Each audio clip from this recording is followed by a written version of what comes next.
Welcome to another episode of Give and Go, SI.com's critically acclaimed web series. We debate three of the biggest storylines in the NBA. In today's episode, we discuss the Knicks possibly trading the #1 pick, a couple of dark horse Coach of the Year candidates, and should the NBA consider a mid-season tournament. Joining me now is a man born to have been an extra in a Nirvana video, SI.com's Rob Mahoney. Rob, topic number one. There was a report recently that the Knicks could consider trading its pick in this upcoming draft. League rules obviously prevent the Knicks from outright trading the pick, but there's nothing stopping them from drafting someone and then flipping the player to another team. The question is, should they? I mean, it all comes down to what they want to do as far as Carmelo Anthony's future. I mean, he's going to be 31 years old going into next season, and while it's not impossible to build a contender with players of very different age groups, it's certainly easier when all of your core guys are kind of in the same range. And so to have a 19, 20-year-old player coming into the Knicks who's not going to be ready for another, potentially 2 or 3 years to be an impact level player, and have Melo getting older and older all the while, it's just a very difficult situation. And you factor in the fact that Carmelo Anthony also has a no trade clause, making it harder to deal him away. It may make sense for the Knicks to deal the pick or deal whoever they select with the pick in order to make themselves a better team in the present. Not because it's a great move for the franchise, but because they've kind of locked themselves into this path.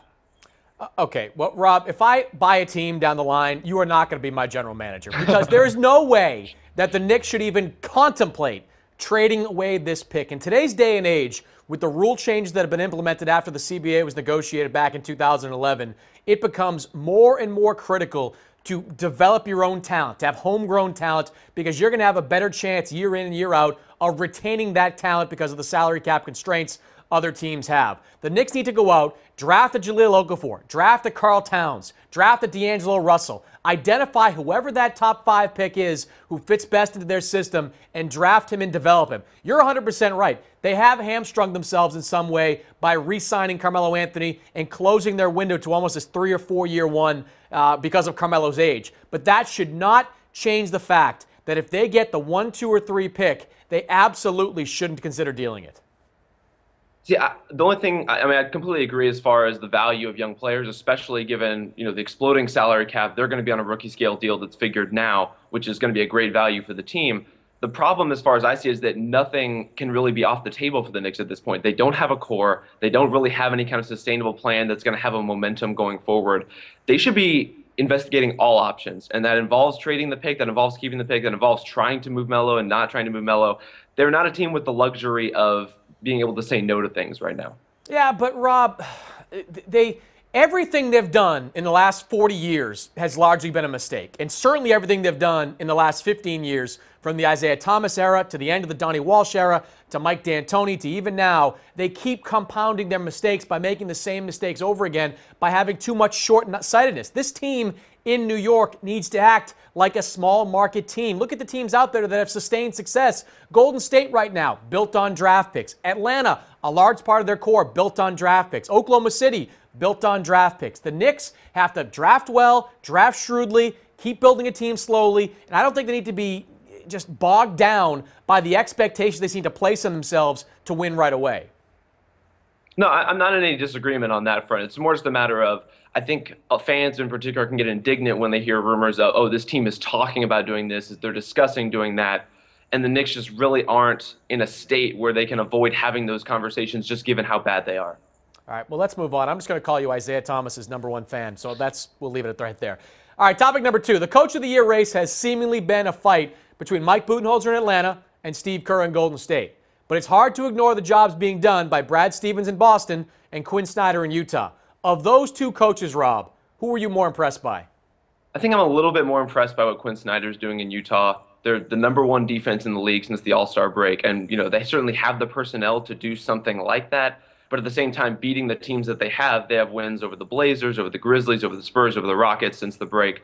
They're just playing at an incredible level, and there's a sense that they're building something. And for as good as Brad Stevens has been, and as much as he's been able to get out of some pretty marginal NBA players and bring some of their younger prospects along, that still seems like such a long-term plan that I don't know that I'm quite as impressed by kind of the formative stages of it just yet. Yeah, I mean, I don't want to take anything away from what Utah's done. I said at the beginning of the season, the best case scenario for the Jazz is for them to be playing well at the end of the year so you can build some momentum going into 2015-16 with the core group of this team intact. I think they made some smart moves there in moving Enes Kanter and effectively clearing the way for a Rudy Gobert, Derek Favors type of front court. But Brad Stevens in Boston, look at what this team has gone through in the last 2 months. They trade away Rajon Rondo. They trade away Jeff Green. They lose Jared Sellinger for the season. Isaiah Thomas goes down with a variety of injuries. They just keep playing the next man up, and they keep succeeding. They beat Indiana on Saturday. Indiana coming into that game, they were one of the hottest teams in the NBA. I mean, Brad Stevens, to me, has done such a remarkable job with a group that is just, from a roster perspective, built to compete more with the Knicks and the Magic and the teams at the bottom of the Eastern Conference than any of the teams fighting for a playoff spot in the middle of the pack in that Eastern Conference. I give Brad a lot of credit for keeping these guys playing hard, and also, this is from what coaches tell me, also having sort of a unique fourth quarter strategy where he kind of throws a lot of the playbook out, designs some new stuff, and keeps people guessing. I think this guy has proven to be a heck of an NBA coach and certainly someone that is worthy of this job. No, he's been a tremendous success. And the Celtics, too, rank among the top in the league in terms of their execution and their efficiency coming out of timeout situations. And we've seen some really beautiful play designs from him this season. Some, like you said, that are just kind of worked up on the fly. Some that are more regular pieces of their rotation in that regard. But they're a really sharp team, and you can tell and you can hear in the players and the way they talk about Stevens that they really enjoy playing with him, which is, I mean, that's a tough thing to get from the situation that he's been put in. Yeah, amazing. Right guy for the right job. Some questions about him coming out of Butler. Could he handle this situation? He's handled it extremely well, better than anyone probably could expect it, and really proven himself, in my mind, as an elite young NBA coach. All right, topic number 3. Rob, the NBA gave up its fight this week for cap smoothing, clearing the way for a cap explosion in 2016 that could bump the salary cap to north of $90 million. Is a big cap jump, Rob, good for the NBA, or would you prefer to see a more steady increase? I guess it just depends on what you mean by being good for the NBA, just because in terms of the league's health, I don't know that it's going to matter too much one way or the other. Teams are going to learn, they're going to adapt, they're going to grow to understand how these newfound salaries are going to work within their cap picture. I think it could drum up an incredible amount of interest, not only the summer where the cap actually jumps, but for this summer's free agency as well. There are certainly guys who are going to get max offers, the Jimmy Butler types, the DeAndre Jordan types. Those guys you can kind of put in their own category as far as free agents the teams are going to throw a lot of money at. But then there are players like Paul Millsap or Tyson Chandler or even Greg Monroe who may be due for an even bigger payday now, just because even without cap smoothing, teams know that the cap is going to get that much bigger in the future. Yeah, I agree with you. It's going to be a big summer for guys that are hitting free agency because those max or close to max dollars are not going to look all that significant the following summer when that cap jumps to $90 million.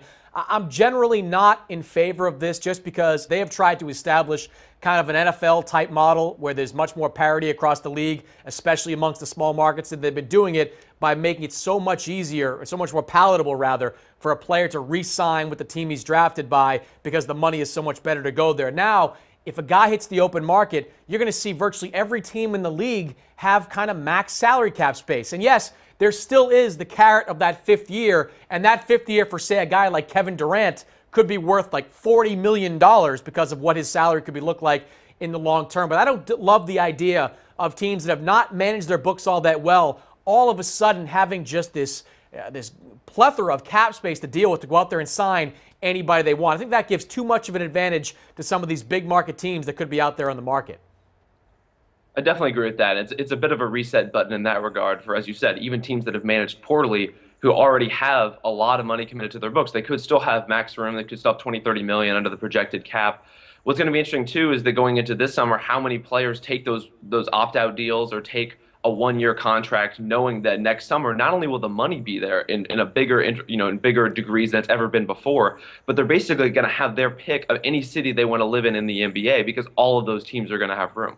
Yeah, that'll be interesting. You're right. There is a big upside to guys taking that one-year contracts, but NBA players, they love them some guaranteed money. And if they can get 4 or 5 years on a deal, I'm not sure anybody has the guts to kind of go out there and pass it up. All right, Rob, great job this week. We'll get you a razor for next week, right?